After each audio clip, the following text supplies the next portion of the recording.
أنفسنا ومن سيئات أعمالنا من يهده الله فهو المهتد ومن يضلل فلا هادي له وأشهد أن لا إله إلا الله وحده لا شريك له وأشهد أن محمدًا عبده ورسوله يا أيها الذين آمنوا اتقوا الله حق تقاته ولا تموتن إلا وأنتم مسلمون يا أيها الناس اتقوا ربكم الذي خلقكم من نفس واحدة وخلق منها زوجها وبث منهما رجالا كثيرا ونساء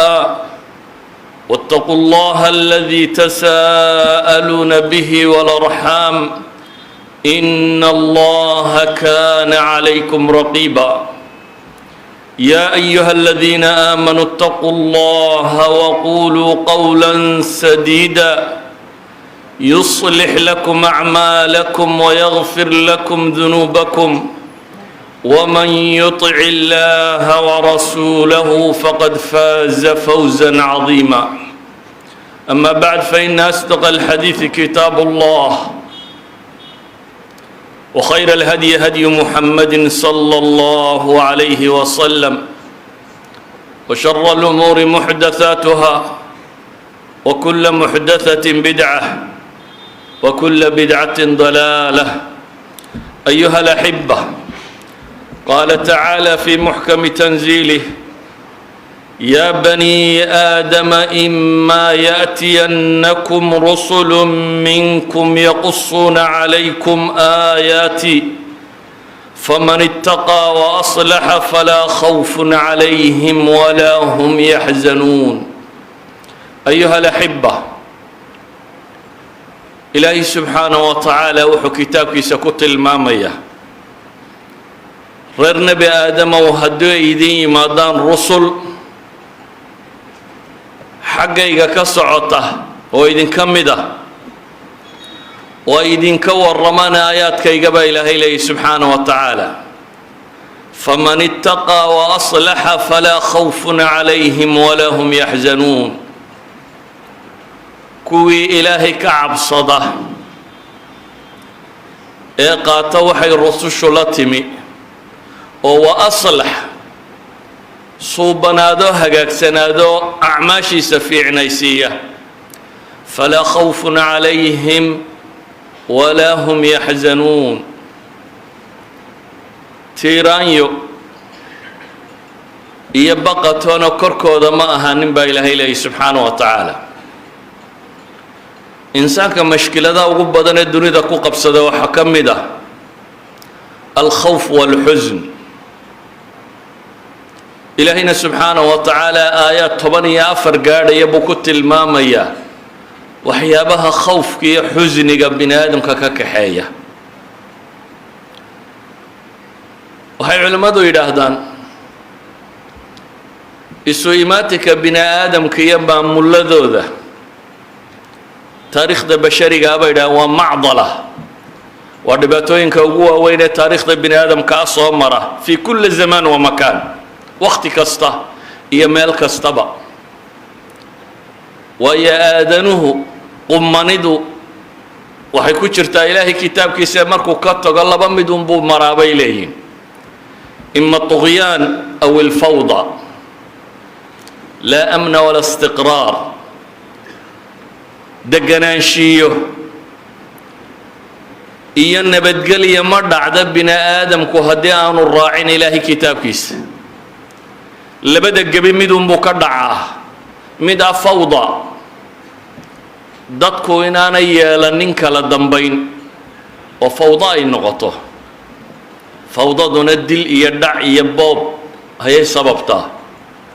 aw iطugyaan ama dictatorship oo isna dhanka kale ah kuwo kibray oo qooqay inay dadka maamulaan oo dabeetana dadku uu xorriyadooda iyo karaamadooda iyo dadnimadooda waayo oo iyana baqa iyo cabsi kale ku abuurta waxay culimmadu yidhahdaan labada dhanba hadday fawdo tahayna waa baqa iyo cabsi iyo cadamu listiqraar degnaanshiye la-aan hadday dictatorshipka iyo tuqyaanka noqotona iyaduna waa cabsi iyo deganaanshiye la-aan idan bulsho ama ummadi waxay heshaa alamni الnafsi waاlijtimaaci naf ahaan iyo bulsho ahaanba waxay nabad noqotaa wuxuu qofkiisu nabadda dareemaa qof waliba marka uu raaco ilaahay subxaanaه wa tacaala ariiqiisaasi deganaanshiyaha iyo nabaddu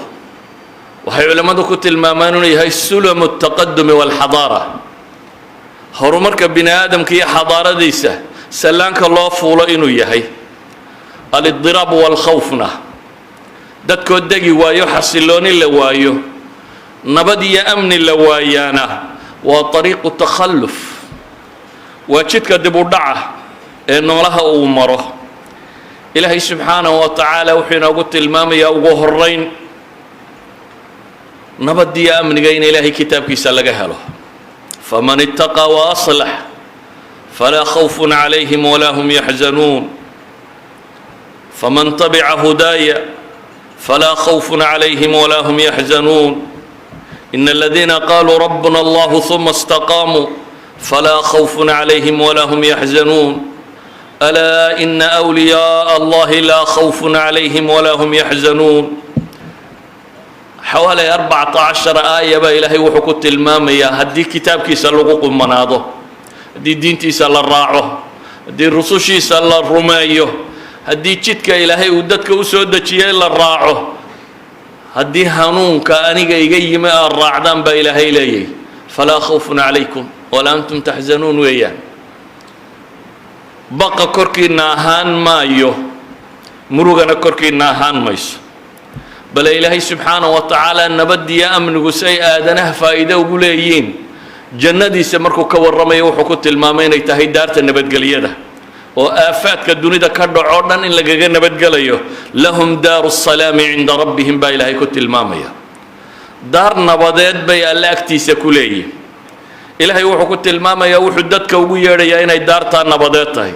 wallahu yadcuu ilaa daari salaami wayahdi man yashaau ilaa siraatin mustaqiim bale ilaahay islaamnimadaba wuxuu ku tilmaamay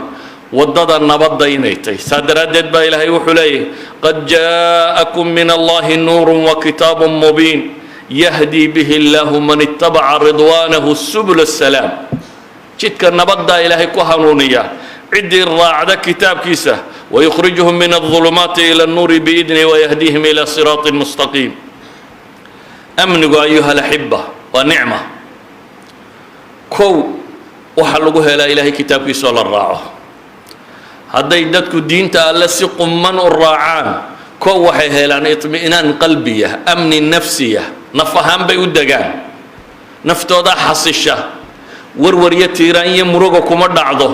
meeshuu u socdaa buu garanaya xagga rabbi inuu ku socdo xaggu ka yimuu og yahay meesha dunidu ku dambaynaysuu garanayaa ilaahay in layswada hortaagayuu garanaya saa ogeed baa ilaahay wuxuu leeyahy وعد الله الذين آمنوا منكم وعملوا الصالحات ليستخلفنهم في الأرض كما استخلف الذين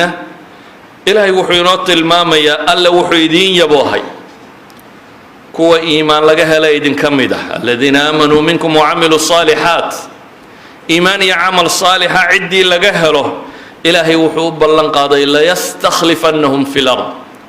dhulkaa ilaahay khilaafadii saydiin dhiibaya dhulkuu idin dhaxal siin sidii kuwii idinka idinka horreeyayba loo dhaxal siiyey walayumakkinanna lahum diinahum alladii irtadaa lahum diintooda baa ilaahay subxaanahu wa tacaala makansiin doona oo taquwada leh korraysan noqon doonta walayubadilannahum min bacdi khawfihim amna baqahooda dabadeedna ilaahay subxaanahu wa tacaala nabad buu ugu bedeli doonaa shardigu waa yacbuduunanii laa yushrikuuna bi shay-a waa adduunka marka la joogo ilaahay wuxuu leeyahy nabadda adduun baan idinku siinaya aayaadkani waxay ka warramayaan adduunyo aakhirana wahum min fazacin yowmaidin aaminuun baa ilaahay leeyahy aakhirana way badbaadayaan oo fazac iyo dhibta ka jirta labada goorba badbaaday leeyihin baa ilaahay leeyahy subxaana wa tacaala nabaddu iyo deganaanshiyaha siyaasadeed waa gaaya وإسلامك اعتباريا لذاته إنه غايات كلا الرادعين يكمدي هاي سيدا وجد بقرآن كآيات بدن وحي كنت الماميان قفكو إنه النبض دينتي سوه له إنه النبض هلا نفتيسه إنه النبض هلا مال كيسه إنه النبض هلا عرض جيسية نسل جيسية شرفت ديس الضرورات الخمسة ضي علماء كور رمان ومسألة إنه قفكو النبض انت سيردنو هلكره سو ربي سبحانه وتعالى كالي وعابده وحانا إلهي القرآن كآيات بدن كنت المامية وها الشرائع دلو سودة شيبا إن يتهي نبضا إلا هلو نبضا إلا هلو أي إلهي سبحانه وتعالى شرعي وسودة شي نبي الله محمد عليه الصلاة والسلام وحط المامية أدون كينا وحبابا كام مغنين هدا تصدح شيء سلها شو وحادنه الرادية أدونك وصدح ذنب النبي وقلت المامية من أصبح منكم آمنا في سربه معافا في جسده عنده قوت يومه فكأنما حيزت له الدنيا بحذافيرها نبي حلي عليه الصلاة والسلام نك وابرسته إسقى معافا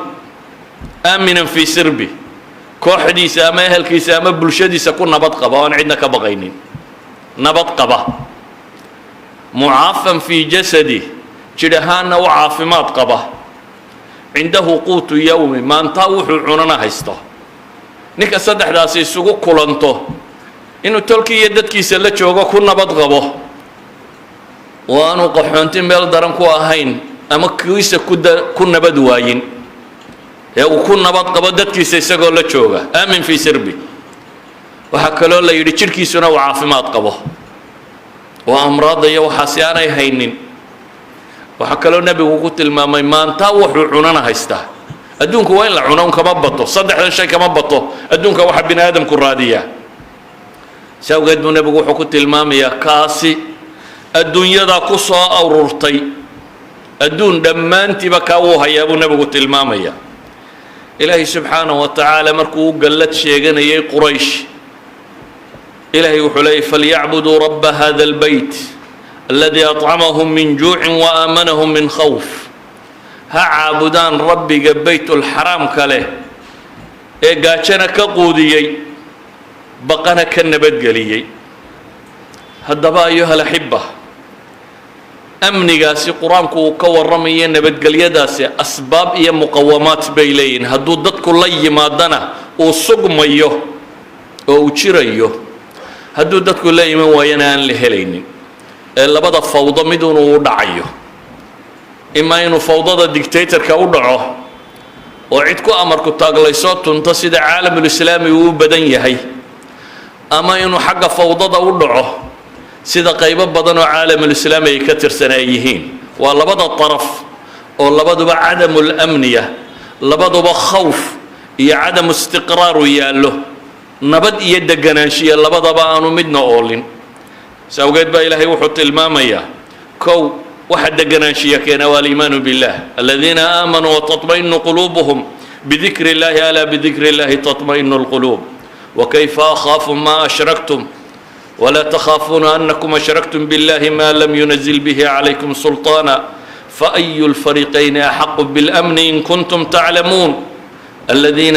آمنوا ولم يلبسوا إيمانهم بظلم أولئك لهم الأمن وهم مهتدون إلهي وحكوت المام يكون نبض هايستا النفتو دا آني ورور دينات قبن هانون سنة جدك صحن قاضي وكو إلهي الربي سبحانه وتعالى يجدكيس جدكيس هيا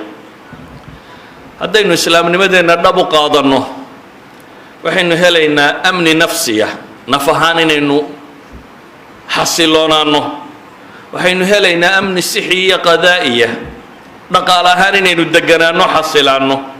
وحين هلينا أمن أخلاقية وحين هلينا أمن فكرية وحين هلينا بناء آدم كون نبض ووبا هي دمان تيدو مالك استبقشة عرضكاقية مالكاقية نفتادية دينكاقو بوا نبت قليان أما هدينو جدك أن لك وعنه وقادي وينه لبض الطرف كلامدو بينو كدعينا أما طرف كاف فوضى إنه تاجنانينا أما طرف كاسي dictator ka baynu taagnaanaynaa labadanna bini aadamku inta badan wuu kala tallaabaa mar hadduu xaqa garan waayo ama fawdu ku dhacayo wuu dawakhaa markuu hadhow wareerana wuxuu aqbalaa mid dictator inuu qabsado wuxuu idhaha war tan wax waliba waa dhaamaanay aan marun ka baxno ka kale markuu qabsaday nafta isugu keenana waxay idhahdaan kan wax waliba waa dhaamaanay aan ku boobno marka labada dhan mid unbuu taagan yahay se labadaba waxaa lagaga badbaadaa in ilaahay subxaanahu wa tacaala tiisa la raaco saa awgeed buu nebigu calayhi salaatu wasalaam wuxuu ina farayaa inaynu ilaahay diintiisa qaadanno kow oo iimaan laynaga hela iimaankaa asal u ah nabadde laba inaynu yeello alamru bilmacruufi wannahyi cani ilmunkar xumahana iska reebno xuma iska reebku waxa weeyaan wixii masaalixa ummaddu aanay ku jirin adduuniya aakhiro toona in dadka laga celiyo wixii dadka adduunkoodii iyo aakhiradooduba ay ugu jirtana in dadka la faro saa awgeed buu nebigu calayhi salaatu wasalaam wuxuu xadiidka saxiixa ku tilmaamayaa intuu seexdo kacay buu wuxuu nebigu leeyahay laa ilaaha ila allah weylun lilcarab min sharin qad ikhtarab carab halaag baa u sugnaaday balaayaa soo dhowaatay buu nebigu tilmaamay yaajuuj iyo wamaajuuj baa meeshoodii wax laga dumiyey markaasuu nebigu calayhi salaatu wasalaam in mashaakil iman iyo fitan iyo imtixaan buu tilmaamay haweenkii nebiga mid ka mid ah waxay ku tidhi afa nuhlaku wa fiina saalixuun oo miyaana la halaagayaa miyaanu halaagsamaynaa iyadoo dadka saalixiinta ay nagu jiraan dad wanaagsan iyadoo joogaan miyaan halaagsamaynaa qaala nacam idaa kahura alkhabath buu nebigu yihi calayhi salaatu wasalaam haa hadday inta xumi badato hadday bulshadu inta xun qaban weydo oo sii dayso dabcan waa halaagsamaysaan baa ilaahay leeyahy subxaanahu wa tacaala nebiguna calayhi salaatu wasalaam kaas buu adkaynaya maanta waxaa badan kahra alghawaa'iyiina waalmughafiliin dadka xumaha ugu yeedhaya dadka xumaha ugu yeedhaya mushkiladda waxaad ka eegtaayoo keliya social mediahan bini aadamku ay dhegaystaan ama dadku dhegaysto social media waxa laga soo afuufayo bale soomaalidu waa dad dhibtooda ay ka gedisantahay dadka kale social media haddaad eegto dadka ugu badan ee la dhegaystaa waa intan waalan uma dadkeeda waala dhegaysataa ma jirto ha soomaali ahayni dad waalan oo lagu odhanayo wuu waalan yahay ayaa haddana wuxuu yahay dadka loogu dhegaysi badan yahe la dhegaysanayo nebigu calayhi salaatu wasalaam wuxuu inoo tilmaamayaa amni haddaynu rabno inaynu ilaahay raacno kow inaynu caqiido saliima qabsanno xejisanno laba inaynu alamru bilmacruufi wannahyu cani ilmunkar samayno saddex inaynu nimcadaynu haysanno markaasi ku shukri noqno waitaadana rabbukum lain shakartum laaziidannakum walain kafartum ina cadaabii lashadiid وضرب الله مثلا قرية كانت آمنة مطمئنة يأتيها رزقها رغدا من كل مكان فكفرت بأنعم الله إلهي وحو تصالي إنوغو تلمامي مقالا نبد قبتي ودقني وأرزاق ديدو مالك استوغي منيسي لكن إلهي نمعدي سكو كفر دي فأذاق الله لباس الجوع والخوف وإلهي سبحانه وتعالى ددن سيي huga cabsida iyo gaajada hugooda rabbi dhadhansiiyey walaqad jaa'ahum rasuulu minhum fakadabuuhu faakhadahum alcadaabu wahum daalimuun ayuha alaxiba waxaa ka mid ah waxyaabo badan oo sharcigu inoo tilmaamay oo haddaynu ilaahay diintiisaasi si dhaba u qaadanno oo waxay sheegaysa yeello waa sida qura aynu nabad ku heli karno bariyo galbeetoona nabad ma soo wadaan jaar iyo kuwa kaa fogitoona kuuma soo wadaan dunida ayna soo gaadhiyo duni ku soo gaadhayso adiga ku danaynaysaa ma jiro adna ma tihid ilmo caruura oo wasiyo u baahan iyo cid gacanta qabata carruurtaa la yidhaahdaa caqligooda kuma fille sharcigu wuxuu yidhi cidi ha ka mas-uul noqoto ma carruur baynuna cidi ka mas-uul tahay markaa oo umamka caalamka iyo dunidaynu u yeedhaynaa haddaynan qaan gaadhaynin waa lagu gumaysanayaa lagaa mas-uul noqon maayo ilaahay ha loo toobad keeno oo dembi dhaaf ha la weydiisto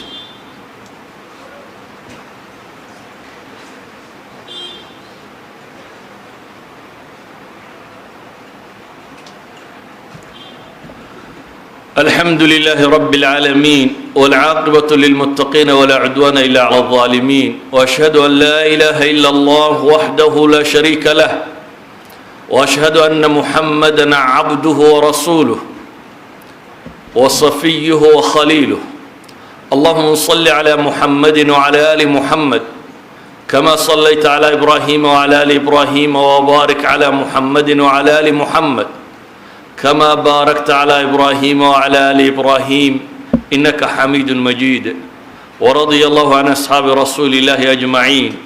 قال تعالى في محكم تنزيله ومن يتق الله يجعل له مخرجا ويرزقه من حيث لا يحتسب ومن يتوكل على الله فهو حسبه إن الله بالغ أمره قد جعل الله لكل شيء قدرا أيها الأحبة waxyaabaha ilaahay qur-aankiisa uu ku tilmaamayo ee degenaanshiyuhu ku yimaado waxaa ka mid ah istiqraarka siyaasiga ah ummadi inay kala dambayso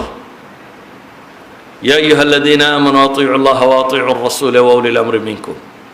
war inta iimaanka laga helayow alle iyo rasuulkiiba ateeca inta talada idin haysana ateeca bini aadamka tale looma dhiibo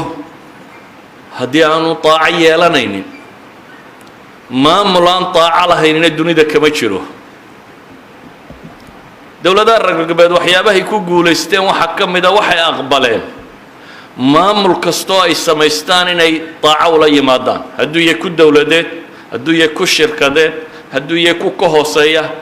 hal meela unbay gafeen oo maamulkeeda u diideen inuu madax yeesho meeshaasna way ka burbureen galbeedka meesha qura aan maamul lahayn waa guriga islaantii odaygu waa sibayin midna ka kale ma maamulo guriguna wuu baaba'ay waayo maamul baanu lahayn kala dambayn ma leh nolosha inta kale way garteen inay kala dambayn u yeelaan taasee uma yeelin ilaahay wuxuu inoo tilmaamayaa nolosha oo dham inay kala dambayn yeelato hadday madaxdu qaldanto ama waddada la hayaa aanay sax noqonin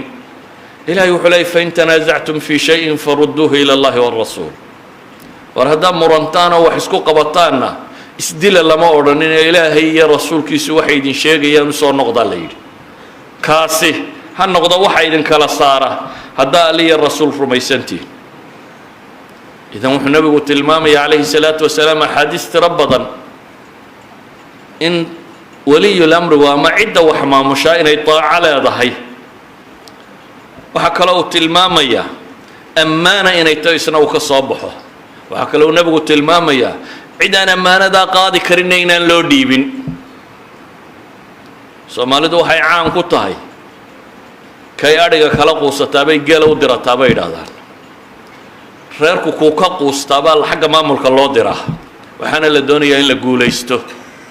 midaanadaadba waxaaga u dhiibteen baad leedahay waxa ummadda ha loo dhiibo caaqilka iyo suldaanka iyo odaygu kuwaanu isagu xoolihiisa gaarkaa ku aamineen uu yidhaaho ummadda ilaahay waxay leedao dhan ha lagu aamino waa dulmi kale suurtagalna maaha inay dhacdo bal isagoo daacada oo cibaado badan ayuu hadduu karti daran yahay aan loo dhiibayn ama haddaanu maamulka aqoon nabiyullaahi moxamed calayhi salaatu wasalaam saxaabadiisii rag ka mid ah oo uu ku tilmaamayay inuu ninka ugu hadal cad uu yahay abidar ayuu nabigu ku yidhi adigu daciif baa tahay iska daa maamulka laa ta'muranna cala اثnayn laba ha u talinin buu nabigu yidhi mid ka badan daaye laba qof idan haddii la waayo ummaddu cidday dooranaysa hadday noqon weydo ciddii ku qumanayd iyana waa cadamu listiqraar deganaanshiyaha waa la waayaya waxaa kaloo deganaanshiyaha la waayayaa cidda maamulka haysaa hadday cadaaladda ka tagto xukunka cadaaladiisa dhaqaalaha cadaaladiisa alcadaala fi tawsiic ummadda inay si siman wax u siiso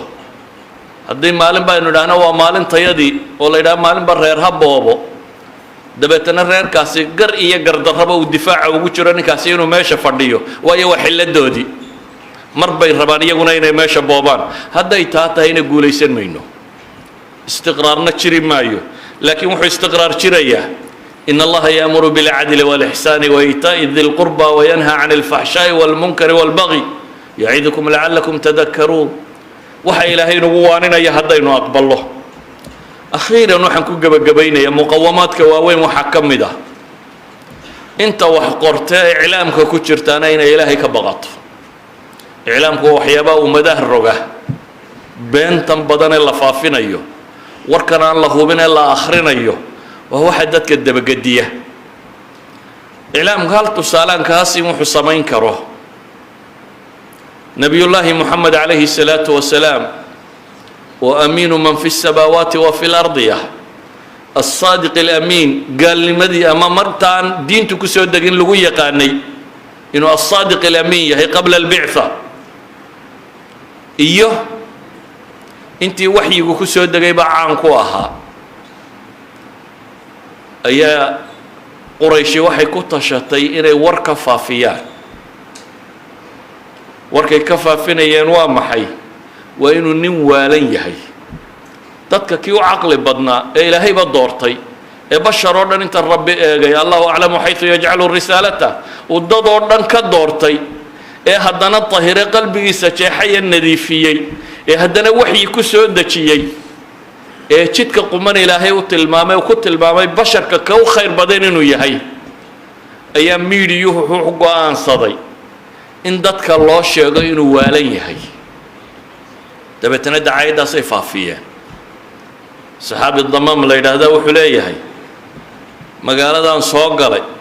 dabeetana sidii warka laygu waday hareeraha dadka magaalada maka kaga imanayaan baa loo sheegaa nin waalan baa magaalada jooga oo dadka sixre ah iyo ku dawakina iska ilaali haddaad u tagto annagaa tolkiya oge.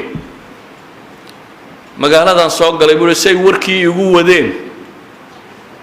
ayaan sidhi buu markii dambe sidhi buu war malaa ninkani wuu xanuunsanayaaye bal ma isku daydaa inaad dawayso. nabi maxamed buu yimi wuxuu leeyahay calayhi salaatu wasalaam ilaahay rasuulkiisii ayuu wuxuu ku leeyahay war waxoogaa baan dadka ku tufaa madaxa looga jire ma kugu tufaa waxoogaa. yani wuxuu rumaysan yahay inuu waalan yahay oo u baahan yahay in wax lagu tufo. dabeetana nabigu calayhi salaatu wasalaam markaas buu la hadlay. markaa kadib buu ogaaday de inaanu ninkaa waxaan ku hadlayaa nin waalanahayn oo islaamay. waxaan uga dan leeyahay haddii nebi maxamed loo inta dad u shiro la odhan karo wuu waalayo dad laga dhaadhicin karo inteena kalena inaynu waalanay waa laynaga dhaadhicin karaa. iclaamku markaa imaa inuu mufsid yahay oo dadka fasahaadiyo iyo inuu khayr ka shaqaynayo oo alamru bilmacruufi wanahyi can ilmunkar uu khayr sheegayo. waxa aan soo sheegay oo dhan iyo kuwo kaleba qur-aanku in badan buu ka warramaya wuxuu ku tilmaamayaa inay yihiin muqawamaat اlamn wاlistiqraar waxyaabaha keensada in nabad iyo deganaanshiya la helo. haddaynu muqawamaadka diidnana inaynu ilaahay kitaabkiisa raacno isku xukunno nabad heli mayno. waxaynu helaynaa waa labada dhan un inaynu kala dooranno kolba kaynu ku dhacayno. labada dhan un inaynu kala dooranno saacadna inaynu fawdada joogno iyo isdilka iyo boobka iyo dhaca saacadna inaynu joogno maxay mid dictator ah oo markaa dadka tumo oo dhib u geysta. labadaa daraf un baynu abi taagnaanaynaa. doorashadeennuna labadaas un bay joogtaa. waxaa qudhay aynu qumanaan karnaa haddaynu aqballo ilaahay kitaabkiisa inaynu raacno. haddaynu taa aqballo dad badan oo dadkeenna ka mid a aaminsan haddaynu kitaabka raacno waa lumaynaa. haddaynu kitaabka raacno gaalada ayna maagaysaa. armaaba la guulaysan waayaa shakaa ku jira dee kitaab war armaynu guulaysan weynaa. idan markaa hadday taasi timaadana dee iimaankeenna dib loogu noqonayaa. mar caqiidadeennu sax ma tahay iyo waxaynu rumaysannahay taas baa imanaysa. haddaynu wixii alla inoo soo dejiyey wahuwa alkhabiiru alcaliim axkamu alxaakimiina oo aan suu aqoontiisa wax la mida ilaahay aanu jirin, khibraddiisa wax la mida aanay jirin, naxariistiisa wax la mida aanay jirin, xikmaddiisa wax la mida aanay jirin. haddaynu isaga ku kalsoonaan weyno ma waxaynu ku kalsoonaanaynaa afar qof oo intaynu meel u saarra aynu idhaahno waa khubaradii galbeedka ka timi oo waxbay inoo qorayaan iyagaa hanuuninaya. bini aadamka u fiirso. rabu الsamaawaat ayaa waxaad ka dooranaysaa guddi bini aadama meel la fadhiisiyo la yidhi wax qora mahmaa kaanuu. wadaad iyo wabin waxay doonaan ha noqdaan, oday iyo suldaan iyo kuu doonaya ha noqdo. war ma bini aadam baad ilaahay dhinac dhigaysa aad ka shakisan tahay ka bini aadamku inuu ka fiican yahay ka rabbiga. ربنا وحكولي ور كتابا كوسو دجي الراع رسول هدي دين تمادو وآيات كي قايدين شيغان فمن اتقى واصلح فلا خوف عليهم ولا هم يحزنون اللهم أرنا الحق حقا وارزقنا اتباعه وأرنا الباطل باطلا وارزقنا اجتنابه اللهم اغفر للمسلمين والمسلمات الأحياء منهم والأموات ربنا آتنا في الدنيا حسنة وفي الآخرة حسنة وقنا عذاب النار ربنا لا تزغ قلوبنا بعد إذ هديتنا وهب لنا من لدنك رحمة إنك أنت الوهاب ربنا إننا ظلمنا أنفسنا وإن لم تغفر لنا وترحمنا لنكونن من الخاسرين وأقم الصلاة